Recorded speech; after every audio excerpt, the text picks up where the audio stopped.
Hello, hello, hello, and welcome to my YouTube channel. My name is Jameelahl, and I'm a master manifester, and I'm sure you are too, because you're watching content like this.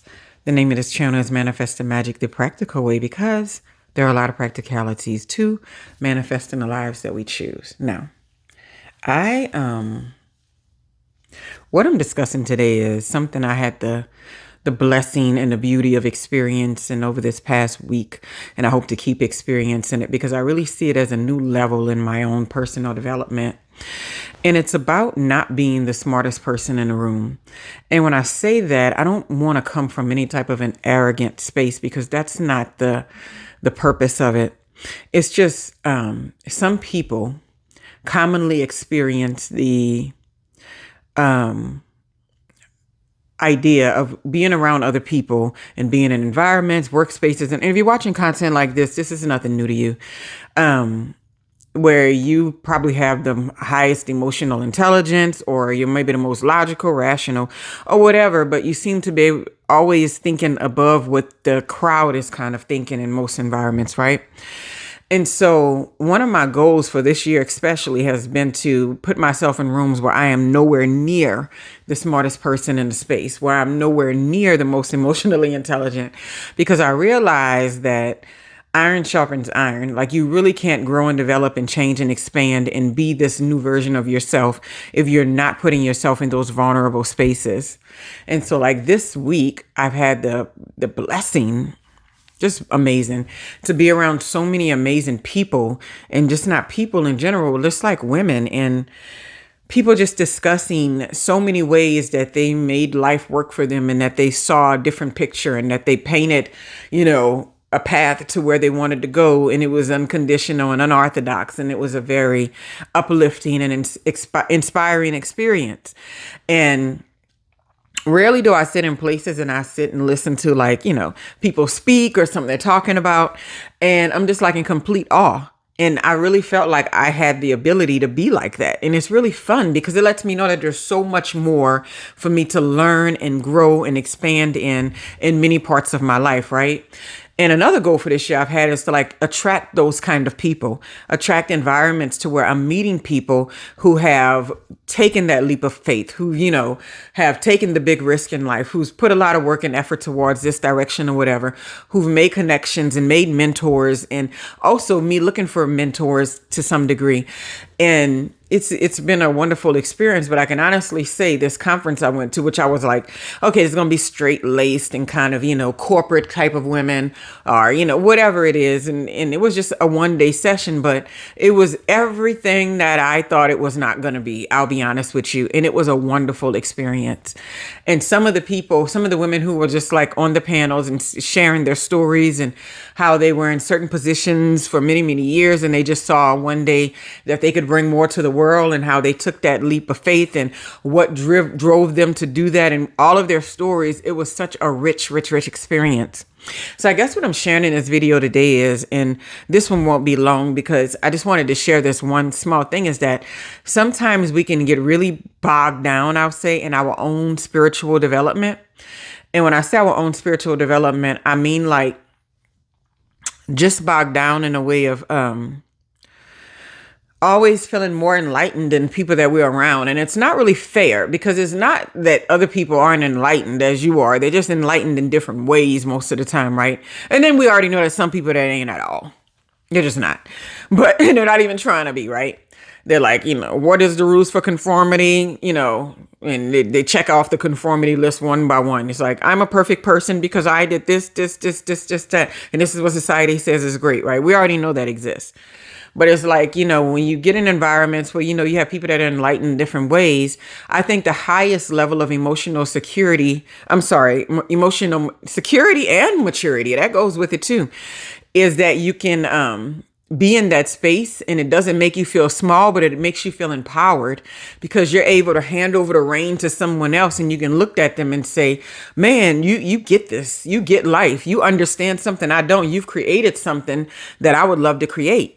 And, what do you have to share? I'll take any guidance or any, motivational quotes, inspiration, whatever it is, resources, tools that you can give me.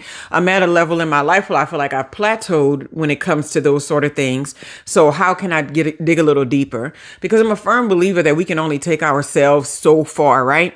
When I say that though, I mean like we're always taking ourselves to another level, because even the act of inviting other people into our experience and our journey and hoping to be able to share something with them and them share something with us is us taking ourselves to the next level. But I mean like just the idea of letting other people direct us or share information about where we want to go and how we want to expand, right? And so I find myself in those places where I'm like, hey, I really want to know how to be better at that. I really want to know how to do this. I really want to know how to connect with people in that way. And then you find these connections, and it's an amazing experience when you start to see them, because you know that your awareness and your point of attraction is shifting.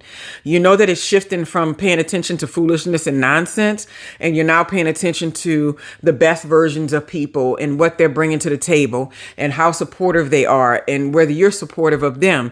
You know, how do they serve other people, and is their serving self-centered? Is your serving self-centered? You know what I mean?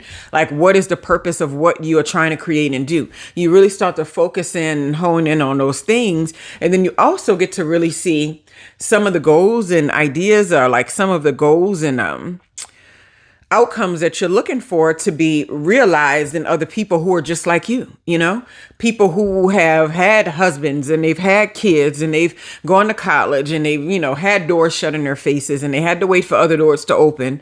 But none of that stopped them from being able to reach down into the depths of who they are and then like grab that amazing person that they are and just continue to create and continue to surround themselves with people that expand them and that want them to create and that want to see the best for them, whether or not the best for them means you get to be in their space, right?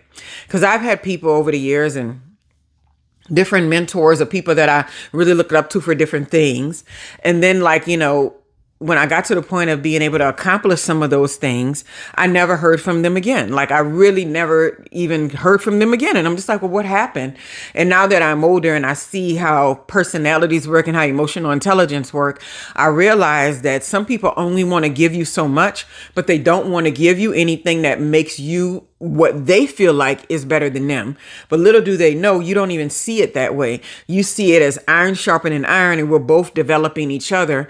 But sometimes you're the only one seeing it that way, and someone else is more feeling deflated or feeling like if they're not the best of whatever it is in the room, then somehow you're a problem. So sometimes they just don't even acknowledge things, or they try to act like you don't exist. And that's a common thing that I've seen in many environments, because you're like, hey, I once saw them as like a person to mentor me or whatever. And now, you know, I can't even get them on an email and a phone call. And I know they have the same email and phone number or whatever like that. But it's really something about your presence and what you're doing has challenged them in a way that they're not ready to see and unpack in their own lives and their own experiences, right? Anyway, I hope y'all having a wonderful, wonderful day. I know the day of the week doesn't really matter, but it's Saturday here. And I'm looking forward to a day of hanging out with my little pumpkins, right?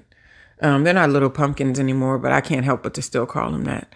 And I still say, pumpkin, give me the pumpkin, give me that, you know. It's a habit. When the little one was little, she's not little anymore. She used to say before bedtime, Mommy, can you call us pumpkin? And I thought that was so cute because I was like, oh, yeah, sure. All right. Good night, pumpkin. But yeah, now it's just a natural, automatic, you know, it ain't going nowhere. And I remember when the oldest one tried to find a different name for me because she was like, I'm 14 now. I can't call you mommy or whatever. And she tried other things on for a second and fell right back on mommy. I'm like, whatever, you know. Now it sounds more like a name. I say, you don't sound like a baby. You're like, hey, mommy. They don't even say it, you know. Like, mommy, it's not like that, you know. Anyway, I think it's cute. Of course I do. Anyway, I hope y'all have a wonderful, wonderful day. Until next time, keep manifesting magic.